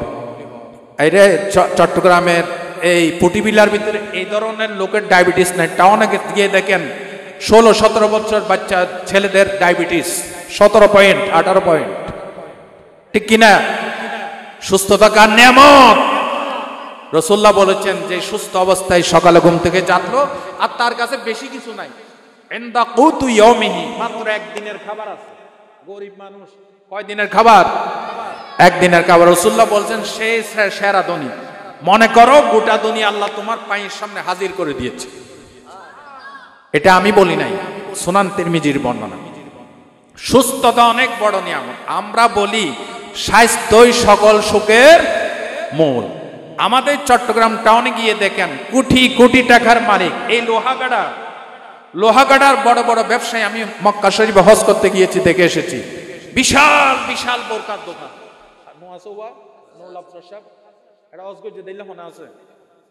আচ্ছা, তারপরে মদিনা শরীফে এখানে রিয়াজউদ্দিন বাজার, কোটি কোটি টাকার ব্যাংক ব্যালেন্স আছে না? কেউ কেউ এমন আছে খাইতে পারে না, আমাদের সাথে খাইতে বসে বলে হুজুর আপনাকে দিছি আপনি খান, গরু গোশত, খাসির মাংস, দেশি মোরগ, পোলাও, মাংস আপনাকে দিছে আপনি খান। আমি বলছি কেন আপনি খাবেন না? আমাকে ডাক্তারে নিষেধ করছে, খাবারের উপরে 144 জারি করছে, কিন্তু টাকার কোনো অভাব। তা আমি বলি আপনি কি খান? হুজুর ডাক্তারের রুজি কন্ট্রোল করে দিয়েছে। কি? সকাল বেলা খাবেন ডিমের একটা পোস, দুপুর বেলায় ফলের এক কাপ জুস, রাত্রি বেলায় এক স্লাইস টোস্ট, বা শেষ। ঠিক কিনা বলেন? যেরকম ঠিক কিনা? খাওয়ানোর মালিক কে? এর কোটি কোটি টাকা আছে, খাইতে পারে না। আর আপনি এই গ্রাম দেশে একটা রিক্সাওয়ালার ঘরে যান, সে মাসে একবার বহু কষ্ট করে গরু গোশত কিনে খায়, ঠিক কিনা? এই গরু গোশত খাইয়া তার কাছে কোনো রোগ ব্যাধি নাই। ওই গরিব কোটি কোটি টাকার মালিক কিছু খাইতে তো পারে না, শুইলে আবার ঘুমও আসে না, ডজন কানে ঘুমের ওষুধ খাওয়া লাগে, এরপরও ঘুম আসে না। আর এই রিক্সাওয়ালা, ঠেলাওয়ালা, কুলি মজুর যে হালাল খায়, সে এই মাসে একবার গরু গোশত খাইয়া, লট্টা মাছ খাইয়া, মোটা মোটা চালের ভাত খেয়ে, আলুর ভর্তা খেয়ে, শক্ত, তার ঘরে কোনো নরম বালিশ নাই, এসি নাই, টিভি নাই, ফ্রিজ নাই, সে শক্ত পাথরের মতো বালিশে মাথা রেখে ঘুমাই যায়। তার এমন ঘুমে ধরে নাকের আওয়াজে ট্রাকের ইঞ্জিনের আওয়াজ ফেল। ঠিক কিনা? শান্তি দেওয়ার মালিক কে? তাহলে বোঝা গেল সুস্থতা আল্লাহর নিয়ামত। আমরা সবাই সুস্থতা চাই কিনা? আল্লাহর কাছে বলেন আল্লাহ দয়া করে আমাদের সকলকে সুস্থতা দান করুন। এটা রিজিকের সর্বোচ্চ স্তর, রিজিকের সর্বোচ্চ, কিন্তু এর ভিতরে নাজাত না। রিজিকের 3 নম্বর স্তর, সর্বোত্তম স্তর, সেটা হচ্ছে পুণ্যবতী স্ত্রী, নেককার স্ত্রী আর নেককার সন্তান। এটাও একটা রিজিক, কথা ঠিক কিনা বলেন? এটা হচ্ছে রিজিকের সর্বোত্তম, মানে সর্বোৎকৃষ্ট রিজিক, বলেন সুবহানাল্লাহ। আপনার স্ত্রী যদি নামাজি না হয়, আপনার ছেলে মেয়ে যদি আল্লাহওয়ালা না হয়, এই টাকা দিয়ে, বাড়ি ঘর দিয়ে, সুস্থতা দিয়ে আপনি জান্নাতে যেতে পারবেন না, কথা ঠিক কিনা?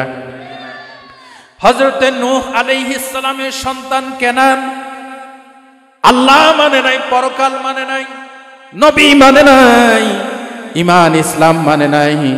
আল্লাহ যখন বন্যার গজব দিয়েছে, হযরতে নূহ আলাইহিস সালাম বলেছিলেন, ও আমার পুত্র কেনান, আমাদের সাথে নৌকায় জাহাজে ওঠো, আল্লাহর গজবে আজকে সবকিছু ধ্বংস হয়ে যাবে। হযরতে নূহ আলাইহিস সালাম নিজের অপদার্থ কাফের সন্তানকে যখন ডাক দিয়েছেন, আল্লাহ রব্বুল আলামিন সতর্ক করেছেন, নূহরে, যে সন্তান ঈমান মানে না, ইসলাম মানে না, তাকে যদি আরেকবার ডাক দাও, নবুয়তের দপ্তর। এখন এই এতিম বালকের যে বাগান, তিনি বাগানের একটা ওয়াল দিতে যাচ্ছে, প্রাচীর, সীমানা, এই প্রাচীর দিতে যাচ্ছেন। দেখেন যে প্রাচীর বরাবর, ওয়াল বরাবর ওই আবুলু বাবার একটা খেজুর গাছ পড়ে গেছে। তিনি আবুলু বাবার কাছে গিয়ে বললেন, ভাই তোমার খেজুর গাছটা আমার সীমানা বরাবর পড়ছে, এখন তুমি এই খেজুর গাছটা হয় কেটে ফেলো ভাই, আর না হয় আমার কাছে বিক্রি করে দাও, আমি তোমার থেকে উচিত মূল্যে কিনে নেব। লোকটি বলল, না আমি এটা তোমাকে দিতেও পারবো না, বেচতেও পারবো না। তার মানে ঘাট টেরা, এরকম কিছু ঘাট টেরা আমাদের সমাজে আসেনি, আছে। তার মানে সে এখানে ওয়াল তুলতে দিবে না। বালক ছেলে ইয়েতিম বালক গেছে আল্লাহর নবীর দরবারে, ইয়া রাসূলুল্লাহ আমি আমার খেজুর বাগানে একটা ওয়াল তুলবো আমার সীমানায়, কিন্তু পাশের বাগানের মালিকের একটা খেজুর গাছ পড়ছে, সেইটা কাটবেও না আমার কাছে বিক্রিও করবে না, আপনি একটা সমাধান দেন। রাসূলুল্লাহ তাকে ডাকালো, আবু লুবাবা এদিকে আসো। এই লোকটা বালকটা এতিম, সে তার জায়গায় ওয়াল তুলবে, সীমানা তুলবে, এই খেজুর গাছটা তার কাছে বিক্রি করে দাও, আর না হয় আল্লাহর রাস্তায় দান করে দাও। আমি দানও করবো না, বিক্রিও করবো না, কাটবো না। তো রাসূলুল্লাহ বললেন ঠিক আছে, আমি তোমাকে জান্নাতে একটি খেজুর গাছের বিনিময় তোমার কাছ থেকে এই খেজুর গাছটা চাই। জান্নাতের একটি খেজুর গাছ সহজ কথা ভাই, জান্নাত, আল্লাহু আকবার। কিন্তু এই মুনাফিকের কলিজা এত কঠিন ছিল, লোকটি বলতেছে না আমি জান্নাতের খেজুর গাছ চাই না। জোরে বলেন নাউজুবিল্লাহ। আমার ভাইয়েরা, সেই অনুষ্ঠানে হযরতে আবু দাহদা রাদিয়াল্লাহু তাআলা আনহু, যার আসল নাম ছিল সাবিত ইবনে দাহদা, তাকে আবু দাহদা বলা হতো। সে বলল, ইয়া রাসূলুল্লাহ আপনি বলেছেন জান্নাতে একটি খেজুর গাছের বিনিময় এই লোকের খেজুর গাছটা আপনি চাচ্ছেন। ইয়া রাসূলুল্লাহ আমি এটাকে দারুণ সৌভাগ্য মনে করি, আমি যদিও জান্নাতের একটি খেজুর গাছের বিনিময় এই লোকটা থেকে যদি খেজুর গাছটা নিয়ে দেয় তাহলে কেমন হয়? বলে তুমি পারবে? বলে হ্যাঁ পারবো। আল্লাহর নবী বলেন তুমি কি বিনিময় দিবে? বলে ইয়া রাসূলুল্লাহ মদিনা শরীফে আমার একটা বিশাল খেজুরের বাগান আছে, ওই বাগানে 600 খেজুর গাছ আছে, এই খেজুর গাছের খেজুর এত মিষ্টি, এত দামি খেজুর, গোটা মদিনা শরীফে খেজুরের সুনাম ছিল। বলেন সুবহানাল্লাহ। হযরত আবু দাহদা বললেন ইয়া রাসূলুল্লাহ ওই বাগানে আমার একটা কূপও আছে, আমার একটা বাড়িও আছে, ওই বাড়িতে আমার ছেলে মেয়ে সহ আমি থাকি, আপনি যদি অনুমতি দেন আমার এই বাড়ি সহ 600 তো খেজুর বাগান সহ, আপনি যেহেতু বলেছেন জান্নাতে একটি খেজুর গাছ পাওয়া যাবে, আমার এই বাগানের বিনিময়, খেজুর গাছের বিনিময়, আমার বাড়িঘরের বিনিময় আমি এই লোকটার থেকে খেজুর গাছ কিনে নিলাম। যেরকম সুবহানাল্লাহ। এই কথা যখন আবু দাহদা বললেন, ওই আবু লুবাবা নামে মুনাফিকটা বলতেছে, আবু দাহদা কি বলছে তোমরা শুনছো? হ্যাঁ শুনছি। সে তো বিশ্বাসই করতে পারতেছে না, কোথায় একটা খেজুর গাছ আর কোথায় 600 খেজুর গাছ সম্বলিত বিশাল একটি বাগান, পানির কুয়া এবং বাড়িঘর। এটা শুনে সে তো অবাক, বলছে তোমরা শুনছো? হ্যাঁ শুনছি। আবু দাহদা আমার কাছে 600 খেজুরের গাছ বিশিষ্ট বাগান, বাড়িঘর সহ এই খেজুর গাছ কিনে নিয়েছে। এখন আমি এই খেজুর গাছটা ওই এতিম বালককে দিয়ে ফেলেছি, এবার বেচা কিনা হয়ে গেছে। সুবহানাল্লাহ বলুন। এখন আসেন মা বোনদেরকে বলছি, আপনার স্বামী যদি জান্নাতে এরকম একটি খেজুর গাছের বিনিময় আপনার 600 খেজুর বাগান, বাড়িঘর, কূপ সহ আরেকজনকে দিয়ে আসে, ঘরে আসলে আপনার বউ আপনাকে ঘরে ঢুকতে দিব? তোমার মাথা কি গেছে না আছে? ঠিক কিনা? এবার দেখেন মা বোনদের জন্য এই ওয়াজটা করতেছে। রাসূলুল্লাহ বলেছেন রিজিকের সর্বোত্তম স্তর হচ্ছে পুণ্যবতী স্ত্রী। যেরকম সুবহানাল্লাহ। আল্লাহর নবী বলেন এ আবু দাহদা জান্নাতের ওই একটি খেজুর গাছের বিনিময় ঘরে চলে গিয়েছেন, গোটা বাগান বিক্রি করে দিয়ে বাগানের বাইরে গিয়ে স্ত্রীকে ডাক দিছে, প্রাণের স্ত্রী গো বেরিয়ে আসো বাচ্চাদেরকে নিয়ে। বলে কি হয়েছে? বাগানের ভিতরে আসো। বাচ্চারা খেলাধুলা করতেছিল, স্ত্রী ঘরের কাজ করতেছিল। বলে না প্রাণের স্ত্রী আমি বাগানের ভিতরে আসতে পারবো না, এই বাগানটা এখন আমার আর নাই, এই বাগানটা আমার নাই, এই বাগান আমি বিক্রি করে দিয়েছি, বাড়িঘর সুদ্ধা বিক্রি করে দিয়েছি, আমার 600 খেজুরের বাগান বিক্রি করে দিয়েছি, পানির কুয়াটাও আমি বিক্রি করে দিয়েছি, এখানে থাকার আমার আর কোনো অধিকার নাই। প্রাণের স্ত্রী গো এক্ষুনি কাপড় চোপড় নিয়ে বাচ্চাদেরকে নিয়ে বাগান থেকে বেরিয়ে আসো। বলে কার কাছে কিভাবে বিক্রি করলা? আবু দাহদা বলতেছে প্রাণের স্ত্রী শোনো, আল্লাহর নবী জান্নাতের একটি খেজুর গাছের বিনিময় প্রস্তাব দিয়েছিলেন, আবু লুবাবাকে আবু লুবাবা রাজি হয় নাই। আমি রাজি হয়ে গেছি, বেচা কেনা হয়ে গেছে। জোর বলেন সুবহানাল্লাহ। স্ত্রী বলছে, প্রাণের স্বামী গো, আপনি খুব ভালো কাজ করেছেন, উত্তম ব্যবসা করে এসেছেন, আমার কোনো আপত্তি নাই। বাচ্চা কাচ্চা সহ, কাপড় চোপড় সহ, 600 খেজুর বাগান সম্বলিত, গাছ সম্বলিত বাড়িঘর সহ সব ধুয়ে দিয়ে বাচ্চাদেরকে নিয়ে হাসি মুখে বিদায় হয়ে গেছে। জোরকন সুবহানাল্লাহ, জোরকন সুবহানাল্লাহ।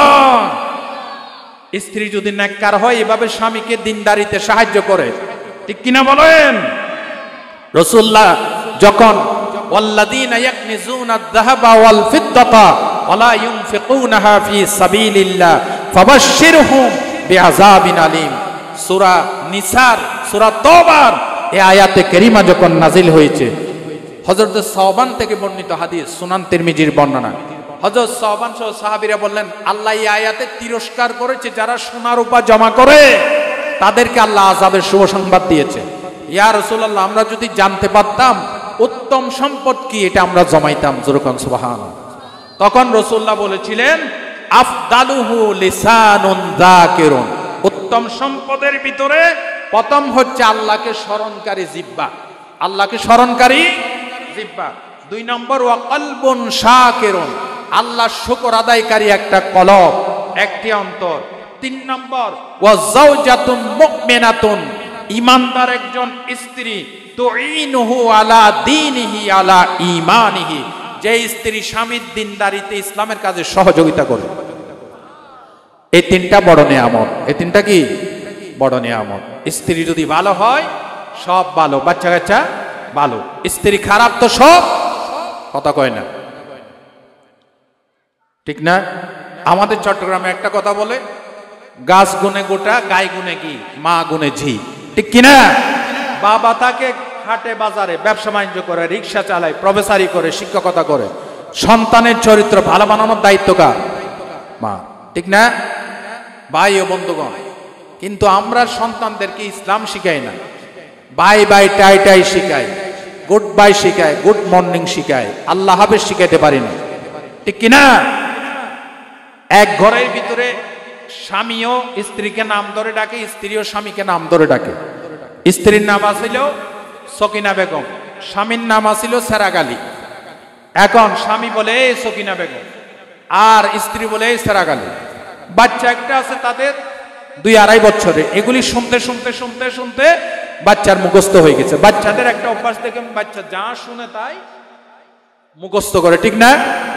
এখন এই বাচ্চা সব সময় কি বলে? এই সেরাগ আলী, এই সকিনা বেগম। একদিন বাবা আসছে বাইরে থেকে, এসে দেখতেছে ছেলে জিকির করতেছে, এই সেরাগ আলী, এই সকিনা বেগম, এই সেরাগ আলী, এই সকিনা বেগম। এইবার স্বামীর মেজাজ গরম। আজকে আর সকিনা বেগম বলে, আজকে বলছে, বেগম এদিকে আয়। বলে কি হয়েছে? বাচ্চা এগুলি কি বলতেছে? এই যে জিকির শুরু করছে, এই সেরাগ আলী, এই সকিনা বেগম, এই সেরাগ আলী, এই সকিনা বেগম। এ তো আর কোনোদিন মা বাবা ডাকবে না। এখন উপায় কি? আমার দোষ কি? বাচ্চার দোষ কি? দোষ তো তোমার আর আমার। বাচ্চা যা শুনে তাই বলে, তো এখন এই মা বাবাটা কিভাবে শিখবে? কেউ উপায় নাই, আর উপায় একটাই আছে, আজ থেকে তুই আমার মা ডাকা শুরু কর, আমি তোমার বাপ ডাকা শুরু, ঠিক কিনা বলেন? আমাদের সমাজের অবস্থা এখন এই পর্যায়ে আসছে, ঠিক কিনা? বেশি মডার্ন হয়ে গেছে তো, এই জন্য এই অবস্থা। হ্যাঁ, জি জি জি, মাশাআল্লাহ, সুন্দর কথা বলছেন, বলেন মারহাবা। তাহলে ভাইরা, স্ত্রী যদি নেককার হয়, স্ত্রী যদি দিনদার হয়, স্ত্রী যদি নামাজি হয়, তাহলে এই স্ত্রী আপনাকে জান্নাতে নিয়ে যাবে, ঠিক না? ভাই ও বন্ধুগণ, রিজিকের একটি আবশ্যিক স্তর আছে। কয়টা স্তর শুনাইলাম? 3টা। চতুর্থ স্তর রিজিকের আবশ্যিক, কম্পালসারি, এসেনশিয়াল স্তর।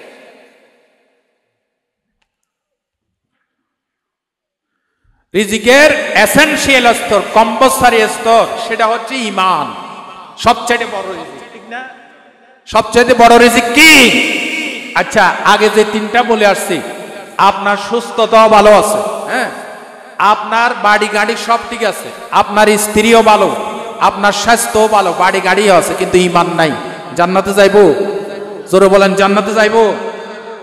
আল্লাহ রাব্বুল আলামিন বলেছেন, ইন্নাল্লাযীনা আমানু ওয়া আমিলুস সলিহাতি ইয়াহদিহিম রাব্বুহুম বিঈমানিহিম তাজরি মিন তাহতিহিমুল আনহারু ফি জান্নাতিন নাঈম। বলেন আল্লাহু আকবার। আল্লাহ তাআলা বলেন, নিশ্চয় যারা ঈমান এনেছে, নেক কাজ করেছে, তাদের ঈমানের কারণে আমি তাদেরকে জান্নাত নাঈমের দিকে, নিয়ামত ভরা জান্নাতের দিকে, যে জান্নাতে শতত গণিত ঝর্ণা দ্বারা প্রবাহিত, ঈমানের কারণে আমি তাদেরকে জান্নাতে নিয়ে যাব। বলেন সুবহানাল্লাহ। আল্লাহর নবী বলেন, মান কানা লাহু ফি কলবিহি মিসকালু হাববাতিন মিন খারদালিম মিন ঈমান। আল্লাহর নবী বলেন, যার কলবের ভিতরে সরিষার দানা পরিমাণ যদি ঈমান থাকে, কিন্তু সামান্য গুনার কারণে জাহান্নামে যাবে। আল্লাহর নবী বলেছেন, যদি শিরিক না থাকে, বেদাত না থাকে, সামান্য ঈমান আছে, আল্লাহ কিয়ামতের দিন পাপের শাস্তির পর তাকে বলবেন ফাখরিজুহু, ফেরেশতারা তাকে জাহান্নাম থেকে বের করো। জোরে বলেন সুবহানাল্লাহ। আল্লাহর নবী বলেছেন, মান যাকা তা'মাল ঈমান রাদিয়া বিল্লাহি রাব্বা ওয়া বিল ইসলামি দীনা ওয়া বি মুহাম্মাদিন নাবিয়্যাও ওয়া রাসূলা। বলেন আল্লাহু আকবার। আল্লাহর নবী বলেন, ওই ব্যক্তি ঈমানের স্বাদ পেয়েছে যে ব্যক্তি তিনটা জিনিসকে স্বীকার করে নিয়েছে, মনে প্রাণে বিশ্বাস করে নিয়েছে। বলেন কয়টা? কথা বলেন কয়টা? আরো জোরে বলেন কয়টা? তিনটা বিষয়কে মনে প্রাণে বিশ্বাস করে নিয়েছে, সে স্বাদ পাইছে ঈমানের। নাম্বার 1, যে ব্যক্তি আল্লাহকে রব, আইনদাতা, বিধানদাতা মানে। বলেন তো পুঠিবিলার বাইরা, এই 9 নং ওয়ার্ডস্থ পহরহাটের বাইরা আমাদের রবকে, আমাদের আইনদাতা বিধানদাতাকে। রব মানে আইনদাতা, রব মানে বিধানদাতা, রব মানে শাসনকর্তা। এই জন্য বলছি ভাইরা, রব যদি মানেন, আমরা কারো আইন মানি না, কারো বিধান মানি না। কার বিধান মানি? কার বিধান মানি? 2 নাম্বার, মুহাম্মদ সাল্লাল্লাহু আলাইহি ওয়াসাল্লামকে যে ব্যক্তি নেতা, লিডার হিসেবে মনে প্রাণে মেনে নিয়েছে, একমাত্র লিডার, আল্লাহর বানানো লিডার, নাম কি বলেন? মুহাম্মদ সাল্লাল্লাহু আলাইহি ওয়াসাল্লাম। 3 নাম্বার, ইসলামকে যে ব্যক্তি জীবন চলার বিধান হিসেবে, মতবাদ হিসেবে মেনে নিয়েছে। আমরা কোন মতবাদে বিশ্বাসী নই। আমাদের ধর্মের নাম, আমাদের মতবাদের নাম কি? আরো জোরে বলেন। ইসলাম। আমাদের আদর্শের নাম কি? ইন্না দীনা ইনদাল্লাহিল ইসলাম। The code of life before Allah is Islam, only on Islam. আল্লাহর কাছে পছন্দনীয় জীবন বিধানের নাম কি? আরো জোরে, আরো জোরে। ঈমান দিয়েছ প্রভু, দিও সাদ ঈমানের, যতদিন বেঁচে তাকি গাই যেন গান কোরআনের। ঈমান দিয়েছ প্রভু, দিও সাদ ঈমানের, যতদিন বেঁচে তাকি গাই যেন গান কোরআনের।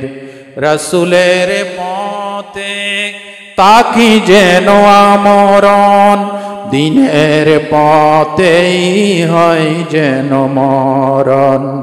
এতটুকু চাওয়া হে মোদের প্রভু।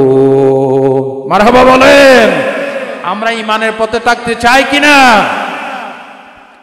হযরতে আসিয়া, যার নাম ছিল ফেরাউন, ফেরাউনের অধীনে থেকে মুসা কালিমুল্লাহকে তিনি নবী বলে বিশ্বাস করেছেন। জান্নাতে যাবে না, জাহান্নামে যাবে।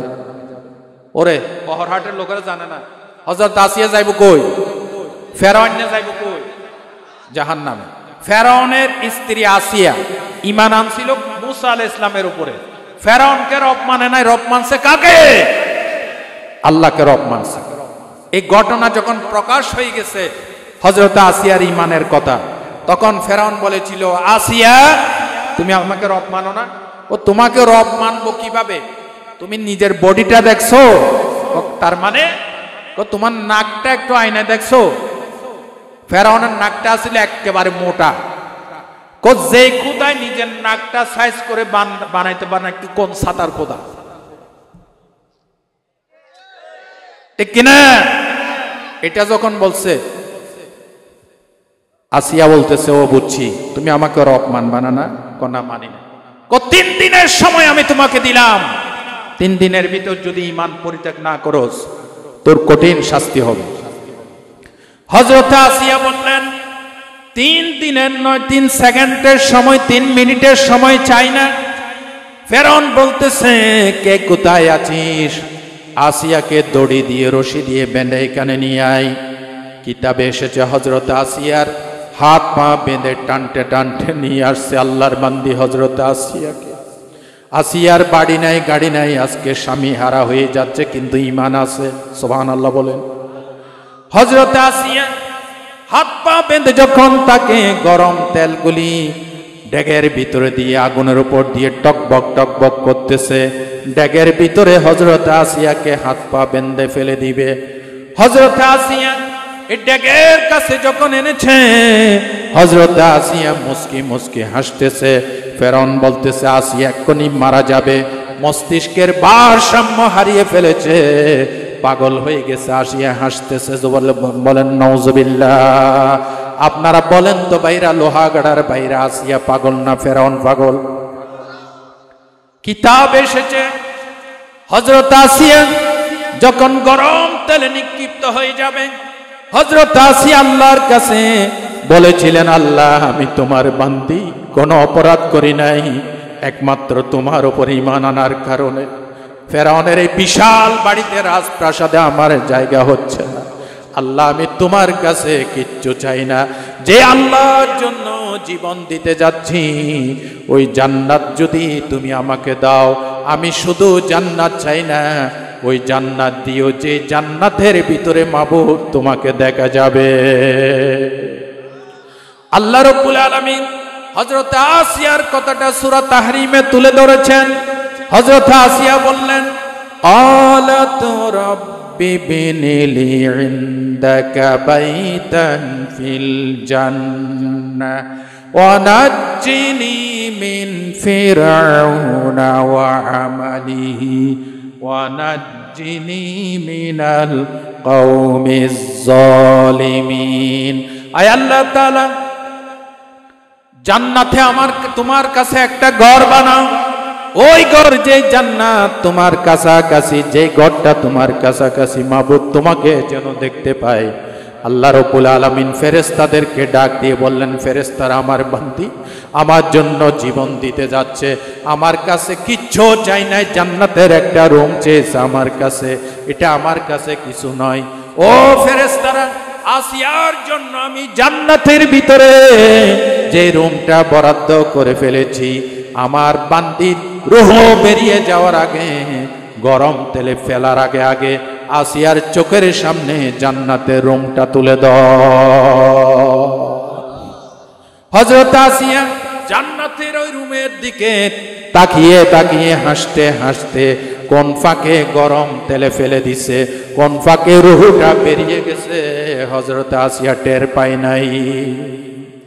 মালিক তুমি জান্নাতে, তোমার কাছে আমায় একটা ঘর বানিয়ে দিও, একটা ঘর বানিয়ে দিও, সেই বিভীষিকাময় মহাদিনে তোমার প্রতিবেশী করে নিও।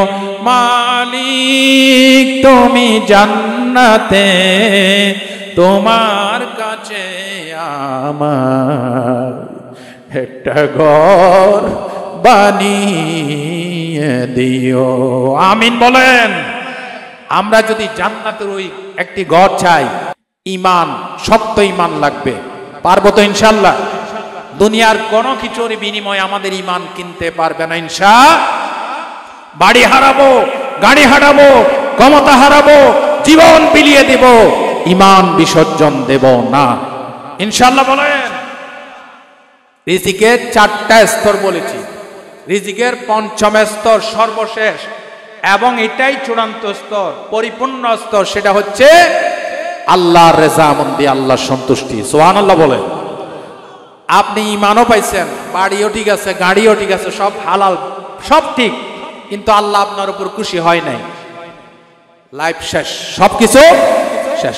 ঈমান আনিও কোনো লাভ হয় নাই যদি আল্লাহ সন্তুষ্ট না হয়, ঠিক না?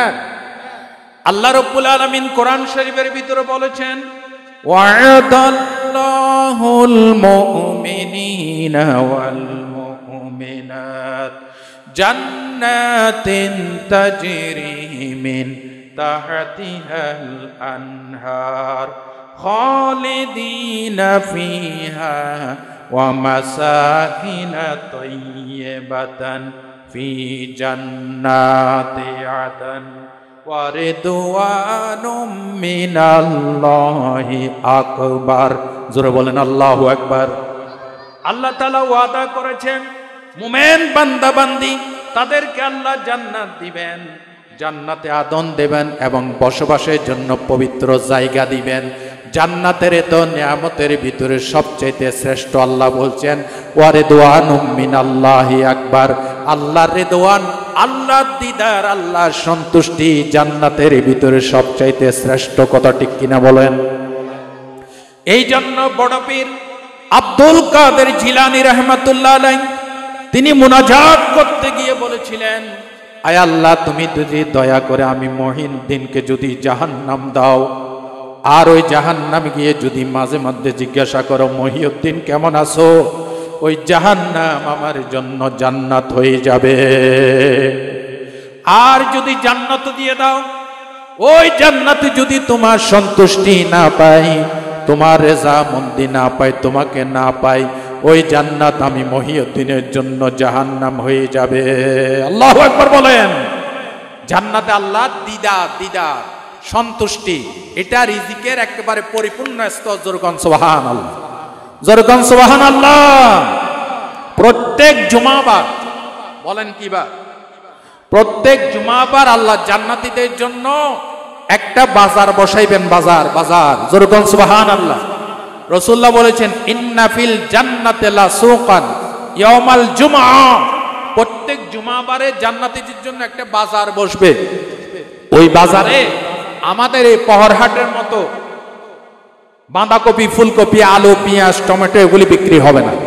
ওইখানে আল্লাহ ওই বাজারে প্রত্যেকের জন্য নূরের আসন, তারপরে সিংহাসন দিবেন যার যার ঈমান আমল অনুযায়ী।